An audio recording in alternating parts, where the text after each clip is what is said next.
produce a film to immortalize the nurses in our midst.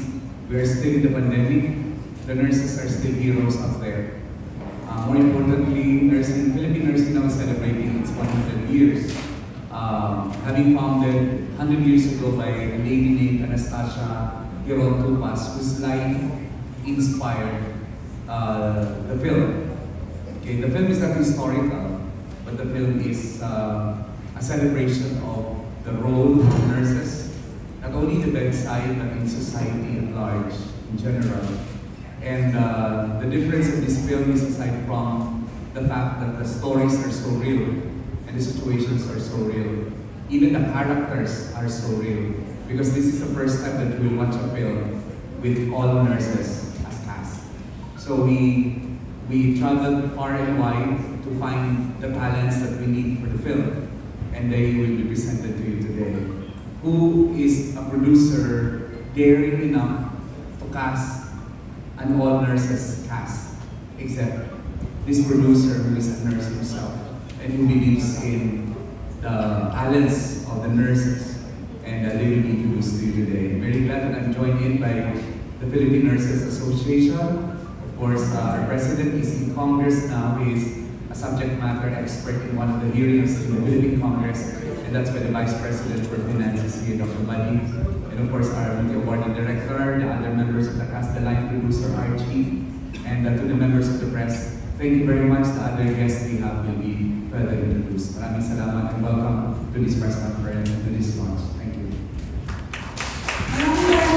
So, may we know or may we ask, how are you feeling today, or how excited are you that we are being able to introduce the cast of this film in the public? Well, of course, kapag galing yung picture or yung pelikula yung project, it's always challenging, it's always exciting. Kaya when we all came a few months ago to pitch in this idea, to delve in the story, the idea behind SIGLO, hindi ka naman dapat sa Yun lang po ba? Okay. Thank you so much, Derek. Alright, so... Ayan, magandang hapon po sa inyo. Maraming salamat po sa pagdalo sa aming cast review ng SIGLO KALINGA from Dr. Balita Productions. I'd like to also commend yung mga tumulong sa amin para mabuo ito. Dolly Pro Makeup Gallery, maraming salamat. Red Images, Timeless Photography, maraming salamat kanina sa Victoria at sa pagpapaganda sa aming cast. Ayan, itong cast po namin dito nabuo sa pamamagitan po ng 2 linggong open audition. So I was able to audition and get 300 nurses. Okay, I was able to audition 300 nurses, and we've come up with half of that, 150, and from 150, nagkaroon pa kami ng series ng mga final casting and workshops. So dun sa workshops, 5-day workshop, dun ko nagkaalangan kung kanino po ang mga role na kung sino ang mabagayan na po anong role. So ito na po sila. Okay. Ladies and gentlemen, members of the press, Philippine Nurses Association, here are the actors, the cast of SIGLO ng KALINGA. Starting with Abby Romero. Denmark Ismanos. Jewel Alano. Lourdes Del Castillo. From Cebu, straight from Cebu, Joel Ray Carcasano. Jericho Roque. Gray Canaria.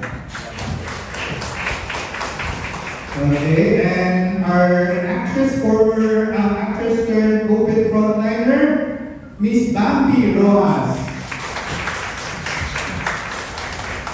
Okay, VJ Mendoza. ang ating leading man, si Tads Oba.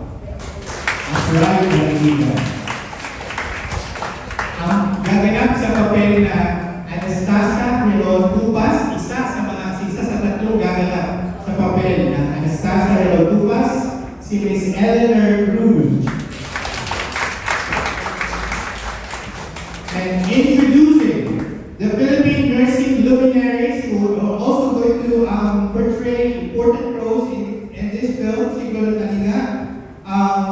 May we call it Dr. Irma Bustamante as lead Anastasia. And then also to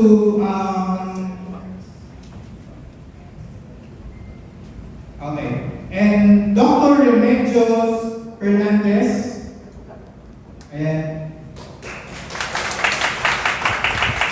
of course, Dr. Simon Romero. And ladies and gentlemen, we are so honored to be in presence of Dr. Lydia Palaypay. She's also going to portray the role of Anastasia Relon Tumas.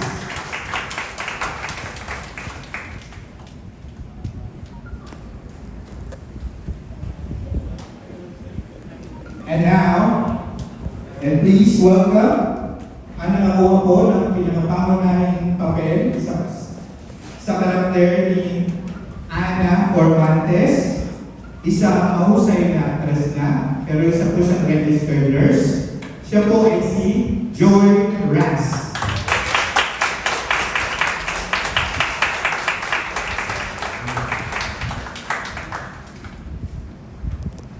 Thank you so Good afternoon, everyone.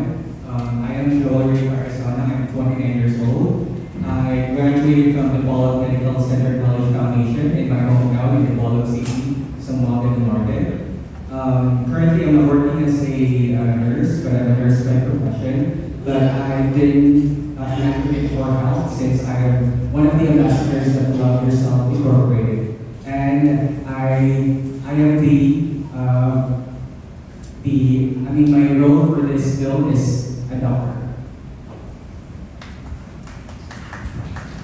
Good afternoon, ladies and gentlemen. My name is Andre Gautaria, and I'm a nurse educator in the Philippines, and I'm playing the role of the mayor. Good afternoon, everyone. I am Trevor Roy. I am 23 years old and was graduated at Trinity University of Asia.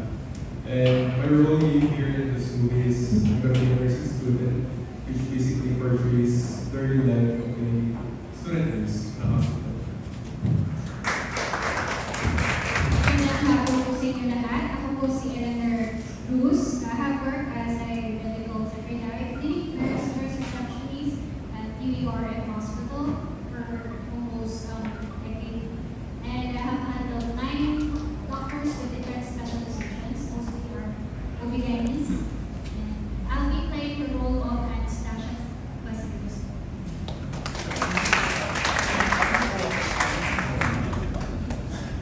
Good afternoon, everyone. I am Lourdes Del Castillo. I am a graduate of the University of Baguio and currently practicing nursing for 10 years at Bulacan Medical Center, the provincial hospital in Bulacan. Good afternoon, everyone. My name is Jewel Abana. I'm 31 years old and I'm currently employed in the government hospital. I'm an ICU head nurse and I'll be playing the role of the friend of Anna, Tony, and Rita. Hello, my name is Abby Romero. I'm currently an ER nurse in World City Medical Center in Manonas.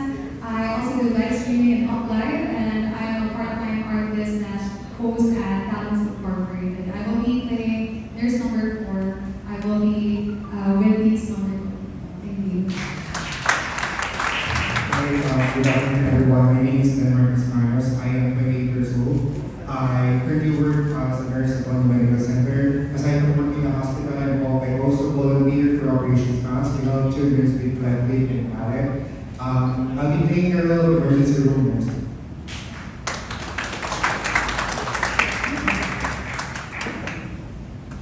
Okay, Magandang hapon po sa inyong lahat. I'm Dr. SIGLO. I'm working as a professor at MCA College of Nursing in the School of Graduate Studies. I'm presently the president of ANCR Zone 2. I will be playing the role of young Dr. Tupas with the work at Mendoza. Thank you. Magandang hapon po sa inyong lahat. Hindi na po ako tatayo. Ako po ay isang Maria Irma Bustamante, Dr. Maria Irma Bustamante. Pero hindi po ako isang medical doctor. Ako po ay may PhD in nursing. Nag-aral po ako sa University of Santo Tomas at sa University of the Philippines. Ako po ay nag-dean sa St. Paul University of Manila for 3 years and then vice president for academic services sa St. Paul University of SIGLO. My only experience in acting was when I auditioned for the graduate school academic theater and we performed a lot of plays on stage. And I realized mag-compare wala akong theater kaysa sa film. So I went into a workshop and I'm very happy to join the group. I'm actually a retired professor. Magandang hapon sa inyo lahat. Ako po pinakambata. Ako po ay 92 years old.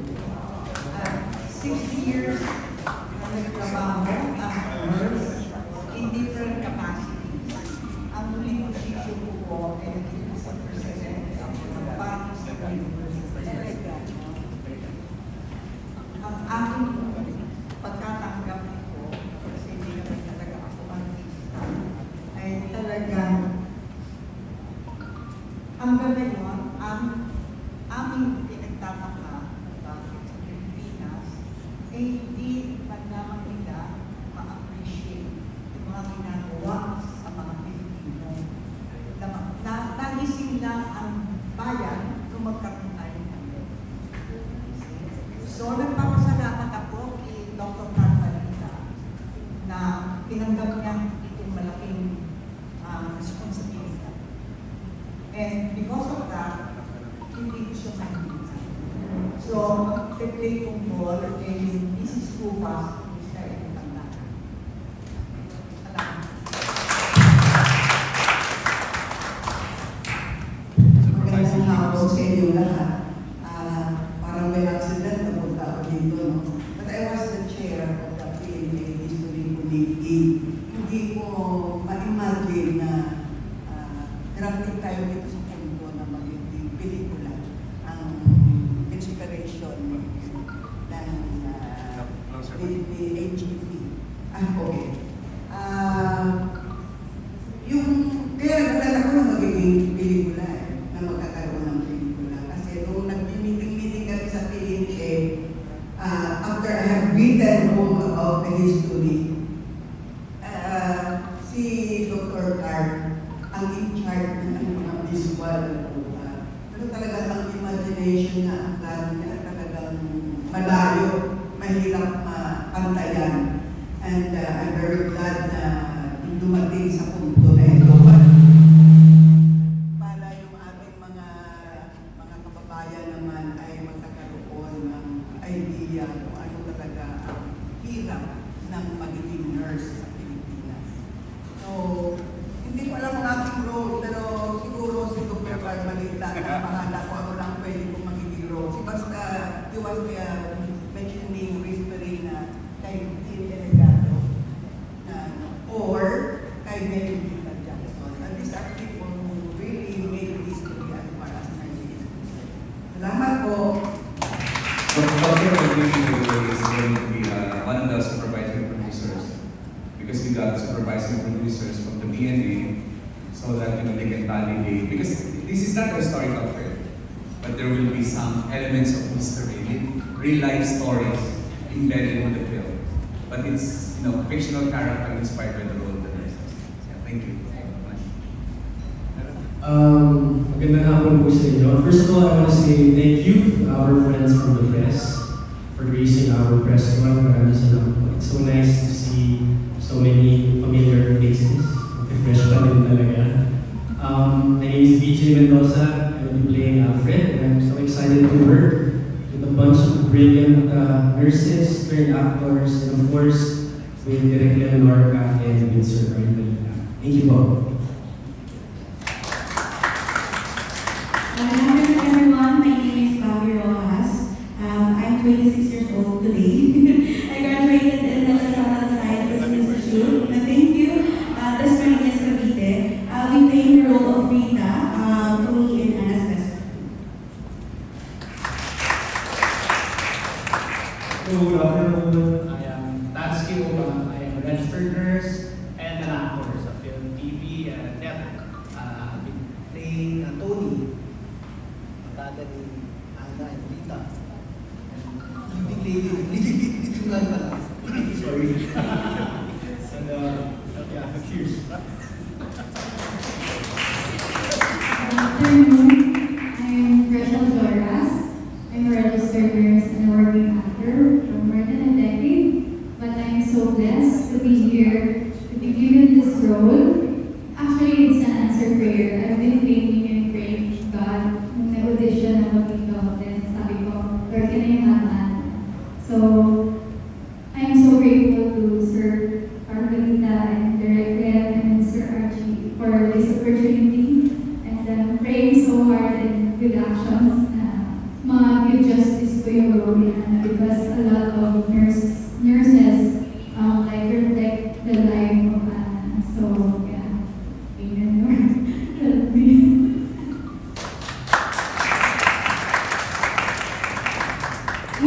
Good afternoon, everyone. I am Lorish, the nurse one in the movie. As a nurse practitioner for 10 years, this is another opportunity for us to showcase not just our talents or skills in nursing, but also our extra talent as individuals. This is a once-in-a-lifetime opportunity for us professionals to be given recognition by our association, the Philippine Nurses Association, and Dr. Balita. It's not all the time that a professional is given this kind of opportunity. That's why when we saw the audition, we grabbed this opportunity for us to at least show everyone that we are not just nurses, we can be actors and actresses. Thank you.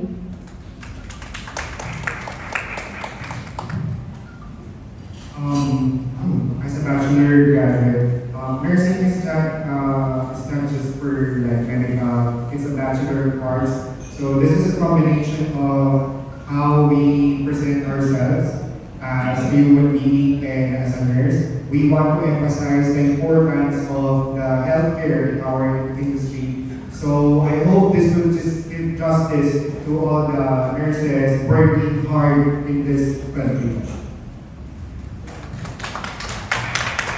I would just like to add what Delmar said. We know that nursing is not only science, it's also art. It's art and science, right? So I believe that in every nurse, there's just really this creative work inside of us. So I believe that we're flexible at that point, and we're all passionate with what we do, and we also appreciate the art at the same time. Thanks to what Lawrence and Mark and Abigail said.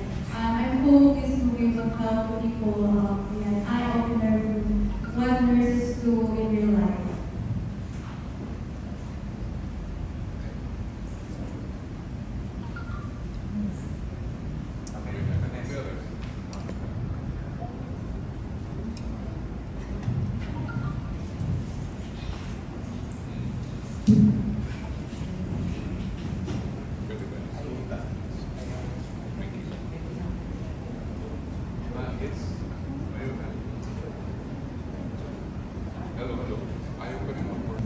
Nasa gusto niya.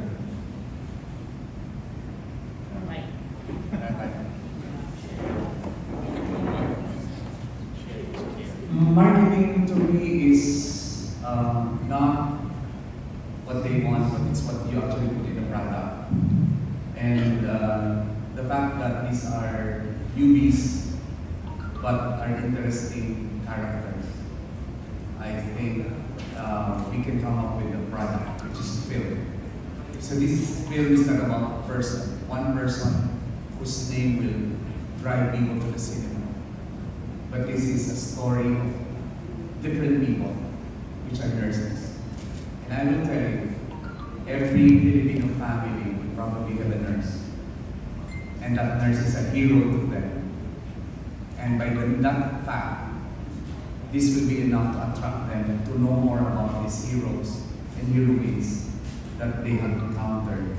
I mean, we all got admitted in hospitals, but you wonder what's happening behind my room, what's happening in the nurses' station, in the community, what happens in the rural health units. So that's where I get my confidence, believing that people will be interested to know. And in the first place, I think the nurses have the number big enough to be our ambassadors for everyone to attract people and watch the movie. And I'll tell you, kayo mismo, I could probably ask the press, aren't you curious as well as to how these beautiful faces will be on the screen? And this is the biggest challenge to our director. And in the workshop, you will be surprised that they did well according to Anjali and Mom.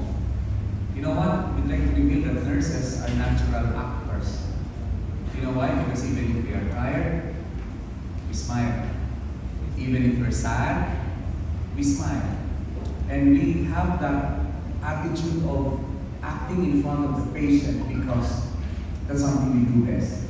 You know, to be in front of everyone at our best, regardless of what we really feel, even if we're tired, even if we're exhausted or even sad. So, sir, I know the worry is when people watch a film that casts,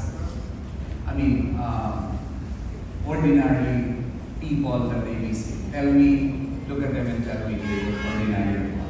And see their talent and not tell you to judge, because I'm sure they're not just the ordinary, people you may see acting for something, but they can actually deliver. And I'm very proud of our major cast, and I can tell you that they're very good actors who never had big breaks yet. But I'll tell you, this film is going to make you discover a star. And the stars are born out of this film. That I'm very 100%. Thank you very much. Yeah. Ano po yung gustong tawakin ng pelikula after na magawa siya, then it will be sent to Basabueno Film Festival po abroad, or ito lang po siya sa Pilipinas muna for theatrical release or streaming platforms po ba? Ano po ang tatahakin ng pelikula? The Philippine Nurses Association is a national organization. We have chapters all over the country. Think about how they will actually market the film. The Balita production is connected to every cities and every municipalities all over the country. You can just imagine how far we can bring this film out. And more importantly, don't forget that most of our nurses are overseas. They are waiting for us. They're waiting for a world tour of this film. In fact, I'd like to tell you that there are more Filipino nurses out there than there are Filipino nurses down here. And I'd like to tell you that if other films are selling to the Filipinos, this film is going to sell for the nurses. With reference to this team that created Maestra in 2017, I'd like to tell you that this film got nominations and awards from 29. It got 29 laurels. And we can show you the posters about this, international and local. And I'll tell you, the next best actors and best actresses and other best awards are seated behind us right now, beside us right now. And I trust Direk Len, because meron ba siyang ginawang film na hindi mga nominated yung mga actors niya. And I think he can bring out the best in them. Sir, we capture the world because the world is where you find the Filipino nurses. And this film is talking about them. And they would love to watch this. They're waiting for this in time.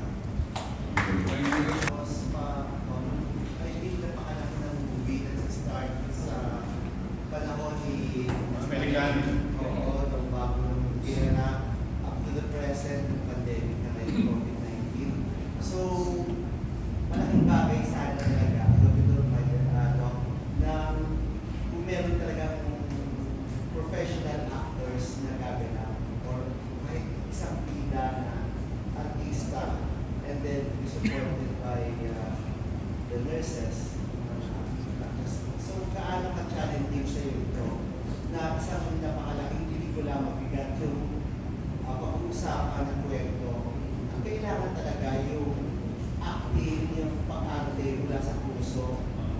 Pero, hindi ba ang mga ideology o a group of non-actors? Well, dalawa sabi dito, at tatlo sa kanila, apat at maarte na talaga.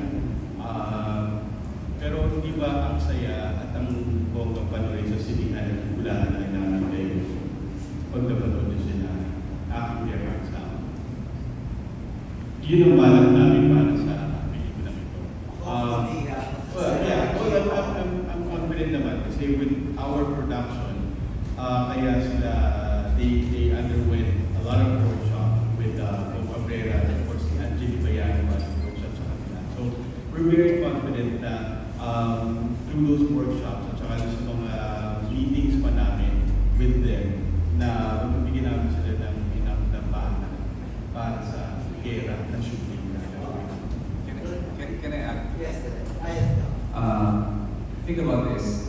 Their world every day is the world of nursing. The only difference is there's no camera.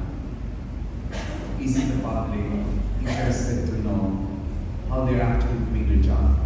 You know, I will doubt, Balita actually, I will doubt if the actors can perform their role of nurses. Because this is different.